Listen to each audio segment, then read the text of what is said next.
Sir আমি ওর কাছে উপকার পেয়েছি, এর কাছে আপনারা সবাই আসবেন। একটু জোরে বলেন। আমি এর কাছে উপকার পেয়েছি, আপনারা সবাই আসবেন এখানে। আচ্ছা, উনি বলছে আমার কাছে উপকার পাইছে, এই জন্য আপনাদের আসতে বলতেছে। এটা যাই হোক, এটা আপনার যার যার ব্যক্তিগত ব্যাপার। এখন বন্ধুরা, দেশ ও দেশের বাইরে থেকে যে যেখান থেকে আমার ভিডিওটি দেখতেছেন, সকলকে আমন্ত্রণ জানিয়ে আজকের ভিডিও আমি শুরু করতে যাচ্ছি। আপনারা দেখতেছেন এখানে সর্বশ্রেষ্ঠ শক্তি, মানে দেবতার দিক দিয়ে, কালীর দিক দিয়ে সর্বশ্রেষ্ঠ শক্তি। আপনি এখানে দাঁড়ান, আপনি আসেন না।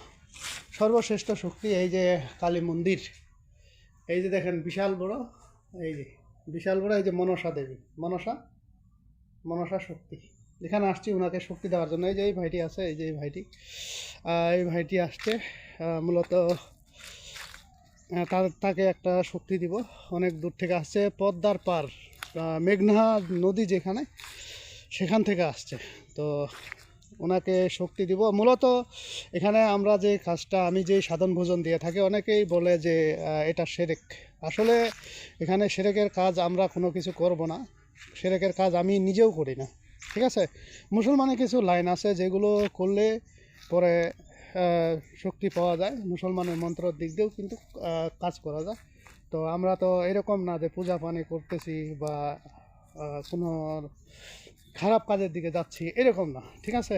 তো আমার ওস্তাদ যেটা শেখাইছিল, আমরা গুরুস্থানে বসেও সাধন দিতে পারি। গুরুস্থানের মধ্যে বসে যে জিনিস ডাকলে পরে তারা আসে, মাদার আসে সেখানে। আর মনে করেন যে কালীর থানে আসলে, কালী যেমন কালী পূজা হয়, কালীর থানে আসলে কালীকে ধরে নিয়ে যাওয়া যায়। এখনও আসছি এই যে আমি কালী ধরে নিয়ে যাওয়ার জন্য এবং এই ভাইটিকে সাধন দেওয়ার জন্য মূলত আসা। এই যে ভাইটি আছে, উনি পর্দার পার থেকে আসছে, তো ওনার সাক্ষাৎকার নেব। তো তার আগে আমি কাজটা শেষ করে আমাদের পরবর্তী ভিডিও আবার আপনাদের জন্য করে দিব। আচ্ছা, এটা কি বাস্তবে খায়? ও, পূজা দিতে হয়। ও, শুরু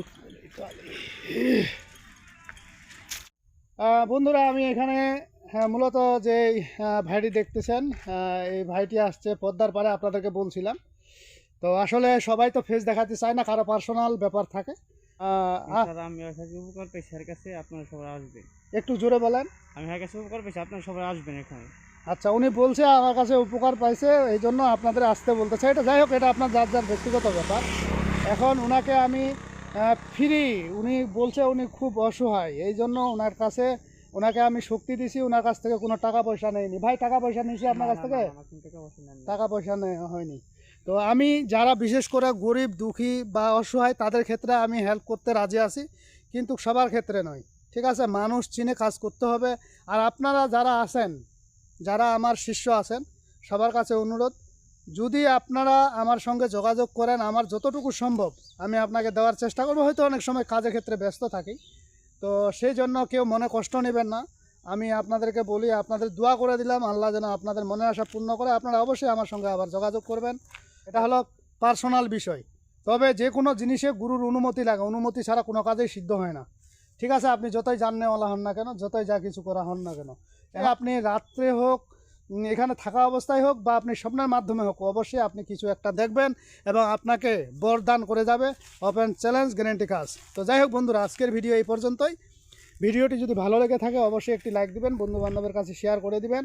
আর যারা এখনও আমার চ্যানেলটি সাবস্ক্রাইব করেননি, তারা সাবস্ক্রাইব করে দেবেন এবং পাশে থাকা বেল আইকনে অল ক্লিক করবেন, যাতে ভিডিও ছাড়ার সঙ্গে সঙ্গে নোটিফিকেশন আপনাদের কাছে পৌঁছে যায়। আর যারা অলরেডি সাবস্ক্রাইব করে ফেলছেন, তাদেরকে অসংখ্য ধন্যবাদ। তো পরবর্তী ভিডিও দেখার আমন্ত্রণ রইল। সে পর্যন্ত ভালো থাকবেন, ধন্যবাদ।